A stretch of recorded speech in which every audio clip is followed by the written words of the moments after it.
Today I will be showing you how to make an additional $2,000 per month in addition to any current income you have. So this is really good if you're looking to just make some extra money. I know a lot of people are. Personally, I enjoy making extra money by running a VPN hosting business. And the only reason I am sharing it with you is because it's a lot of fun. And I do it more for a hobby. I enjoy it. I'm not really so much in it for just making money, but I'm showing this to you in case you are interested. First of all, I would like to start off by saying anytime that you're looking to start hosting a VPN or proxy type of service, always review the terms of service. For example, I particularly think that part 16.3 is highly important to read into. For example, they state that you are unable to use their systems for the purpose of compromising security or system resources at their site or any other site. So this is all really important information. And then I also like to typically search for months, and I think monthly type of information is really good.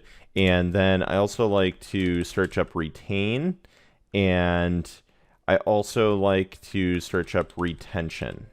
So I noticed that if I search month here under retention of your personal data, Vultr claims to keep 18 months. Now, long story short, what I'm saying by this is that this is all very good, important information. You notice that if I search in here for proxy or VPN or IRC, a lot of places will say like no IRC hosting and such. This does not necessarily say that.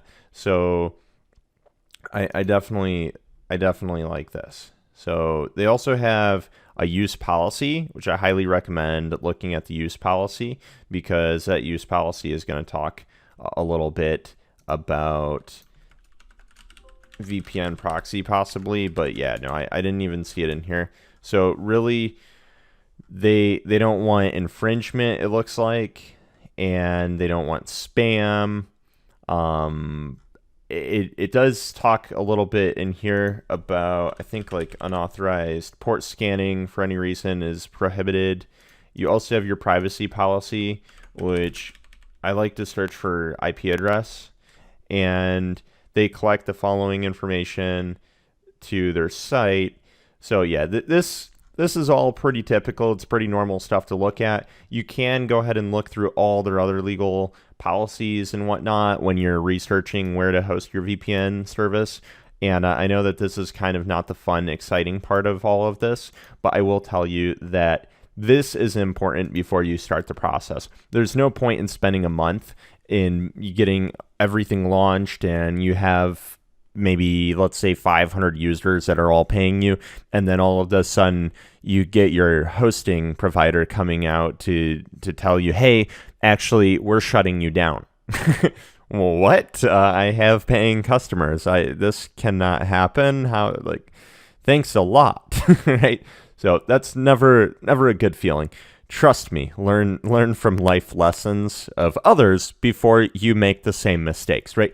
Let's go ahead and just already have it figured out before we start messing up. Anyway, I'm going to show you the important things to know when you're deploying a VPN hosting service through Vultr.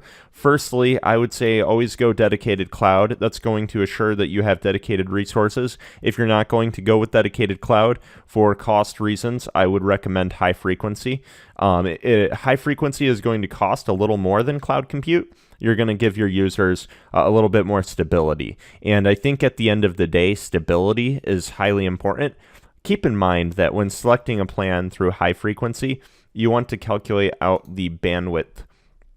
So what I would do in this situation is I would calculate the cost of bandwidth for each of these plans roughly, and then find what plan is best for bandwidth. I mean, here you'll see $6 a month, you get about a terabyte. For $12 a month, you get 2 terabytes. And then for 24, you get 3 terabytes. So it really does look like it doubles for the most part. I mean, you double 24 up to 48, that's 4 terabytes, but you take 48 up to 96, and this all kind of it all makes sense. And just to show you what I'm talking about, if you're not sure, what I would recommend is like taking 1,000 and dividing that by 6. So 166 GB per dollar, right? So 2,000 divided by 12. Same thing, right? What about 3,000 divided by 24? 125. All right. So you can see that we're. Oh, okay. Yeah, actually, so I think that it might start to pay off actually here. So like if I redo this, 2,000 divided by 12, 166, and then 3,000 divided by 24, 125. So actually, see, you can already see right there actually that I was messing up. I find you get more bandwidth with this plan per dollar. We see that 166, whereas with the 3,000 divided by 24, you see there's a dip. We go from 166 GB per our dollar spent, and we drop that down to 125. So yeah, 125 multiplied by 24 gives us 3,000.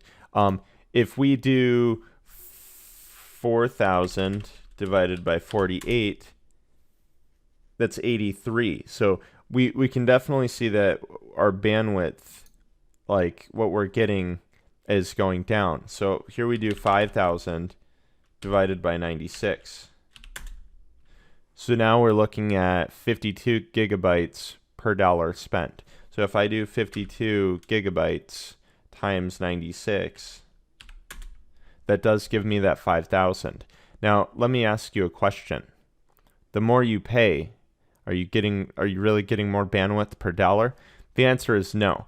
Now, the trade-off is you're getting more memory, you're getting more CPU. And that's where the cost difference is really coming into play. As you can see, these two plans only have one CPU. This jumps up to 2, and we're also doubling the memory, and they give you some additional bandwidth. But they do kind of not give you as much bandwidth. And this is mainly because in this plan, we're looking at high frequency. Okay, all that they're really caring about is giving you access to NVMe, and I think their processors are a bit nicer. So cloud compute, we can look at this and see that you're obviously, I mean, we already know the other one was $96 a month, right, to get that same amount of bandwidth. So we know that the bandwidth difference here we're going to be working with is that, where with dedicated cloud, I just find it's so simple to go in here and find the application and go with OpenVPN and say, yeah, this is the plan that is going to work okay for us. There's really not too much of a reason necessarily to go up one unless you absolutely feel that you need to or want to for some reason. There is also bare metal as an option. You could deploy bare metal. That's going to give you 8 CPU, plentiful RAM with bandwidth there. Now, the one thing I noticed is that with the dedicated plan, you do get free DDoS protection, where with these other plans like this, enabling DDoS protection is $10 a month in both the high frequency and here. So when you're building out a server, just keep all of this in mind. Okay, it's all gonna all come together, and it's just all gonna make sense to you as you practice and play around with this. But I will tell you that if we do a bit of calculating here, and let's say that we do 10,000 divided by 60, look at that, we're at that 166, and that bandwidth pricing matches something. If you remember, that bandwidth pricing matches these guys right here, right? Now for the cloud compute, let's do 2,000 divided by 10, right? So 200. Do you get some more? Well, kind of, yes. Well, to be honest, yes, you get more bandwidth per buck. But is it significant enough to increase the pricing up $10 a month, right? Because this makes a difference here. By checking this box, our pricing down at the bottom you see is reflected. It's going up to 20 a month. So now let's redo that calculation, right? Let's take 2,000 divided by 20. So now we're dropping down to 100. So you can quickly see that the price per dollar, the bandwidth per dollar drops. And this is more like a flat rate type thing. So we can do this. If we want to enable IPv6, we can. We can enable private networking if needed or whatnot. But honestly, I keep IPv6 disabled. I keep this disabled. I just straight go for DDoS protection. And then I'll typically, under application, I'll do OpenVPN, do that $60 a month package. This gives us plentiful resources and CPU. We could go up one, like I said, if we really wanted to. And if you absolutely, for whatever reason, wanted a beast of a system, you could go bare metal and deploy out OpenVPN. And I would recommend this, I guess, if you're really trying to launch massively and grow a very large VPN provider type service. I personally run just different dedicated clouds. So like right now, honestly, I only have 2 different dedicated clouds that I run, and you can scale up or scale down that way. Long term, what you'd be looking to do is kind of have this automated using an API. And I know Vultr does have an API, and you would tie that all into your billing account, and you would do some simple fancy math type programming that says, okay, well, we're going to move all these users from server 2 to server 1 and all this and that stuff, and just kind of keep things balanced. And I know that this may not all make sense all at once or all at first, but I promise you that if you're looking to make a lot more money than $0 a month, that can happen.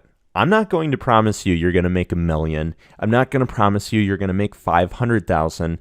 I can say that if you follow my instructions, if you follow my advice, you can start making thousands of dollars a month. And when I say that, to be realistic, I don't think you're going to overnight start making $2,000. Okay, this is not a get rich quick.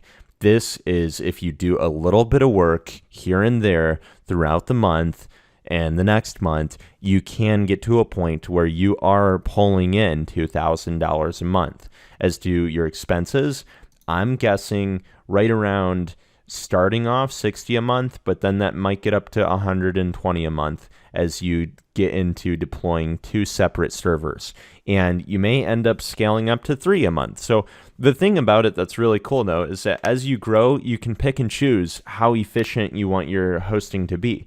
For me, I like to have, I like having the 2 separate servers, but I could see them being condensed down into a bare metal. And there could be money saving potential by switching into this, but keep in mind the trade-off is bandwidth, right? We've got 5 terabytes versus on the dedicated clouds, we have 10 terabytes, and then that's multiplied by 2. So really we have 2 times 10, which is, we've got 20 terabytes of bandwidth, separately, or I mean altogether, 20 terabytes of bandwidth altogether between the 2 dedicated cloud instances. So that's kind of my reason for picking this is I'm able to offer I'm able to offer to host clients of the VPN more bandwidth, and I figure that's kind of nice. They don't have to worry so much about bandwidth. I don't have to worry that they're going to overutilize as much as I possibly could have to on the 5 terabyte bandwidth package. So the trade-off, it all comes down to, at the end of the day, how much bandwidth are your users going to be using for your VPN service? Do they really demand this amount of resources? And can you squeeze this out to make it work for your customers? Personally, I say yes. So I would be inclined to offer this as a service versus the bare metal, just because the initial startup cost is a little bit higher. And anyway, let's really get started and jump into this. We're going to start off by going dedicated cloud. You could do Let me go down to the free. Now, keep in mind it says Chicago, Dallas, Los Angeles, Miami, New York, Seattle, Silicon Valley, Amsterdam, London, Paris, and Frankfurt. So, unfortunately, they're sold out of that, and really your options are kind of limited to this. So you can do New York, Chicago, and Silicon Valley. Now, I think that this is fine. Like, I don't have a problem with this, but this is going to mean that more than likely your customers are going to be US based. So if you wanted to, for example, go Amsterdam, then this makes a little more sense to go this route, right? I'm sure you understand what I'm saying, but then you could also you could go with this and then expand your offering into Amsterdam, into right here. You can also go Frankfurt, France, London, but then that means going with high frequency. Now, like I said, I think I mentioned earlier that with high frequency, the trade-off is you're paying a little bit more, but you are getting NVMe and you're getting better CPU in your system. You're going to be working with just a better virtualized environment in terms of stability. So if you're running a VPN, I would recommend going high frequency and deploying it out as an application, OpenVPN, and you can go ahead and if you want, and I recommend it, enable the DDoS protection there. That's going to help out some. And obviously select a plan that makes sense. So maybe go with this or go with this. So, I mean, it just really depends on how many users you're going to have. Keep in mind to look up OpenVPN specs and see what the demand is. You can also do benchmarking and testing it on your own by simply opening up, setting up a server with this or with this and connecting in a few example users and then start using it. Like, for example, go into a few voice servers and start to see what the demand is on the resources. Maybe look in top or htop inside your server, and you'll understand what I'm talking about as I get further into this. But with this being somewhat of an all-inclusive type of way to start making money, there is going to be some work. You are going to have to watch, and you are going to have to listen or read. It might take you 20 minutes a day, and maybe by 20 minutes a day, you dedicate that 20 minutes on every Monday, or you dedicate that 20 minutes every Friday. I don't know. I don't care. And then maybe work on it on the weekends. But you are going to have to put in a little bit of effort, put in a little bit of time if you want to start making money off running a VPN service. But I will show you how to be successful with this. I will show you how to run a profitable VPN hosting service. And I am going to show you how to use open source tools in addition to OpenVPN, so that way you can process billing and take care of some automation. So this can all be very simple. It can definitely come together in a way where it's not too hard, but I just want to make sure that you're not thinking I'm just going to hand you a full complete project. Like, I will give you the blueprints to run a business. I'm not going to do it for you. So let's go ahead and start with dedicated cloud. I'm going to go Chicago. We're going to go under application for the server type, OpenVPN. I'm choosing $60 a month. That's going to initially cost me right around 9 cents per hour. We're going to enable the free DDoS protection.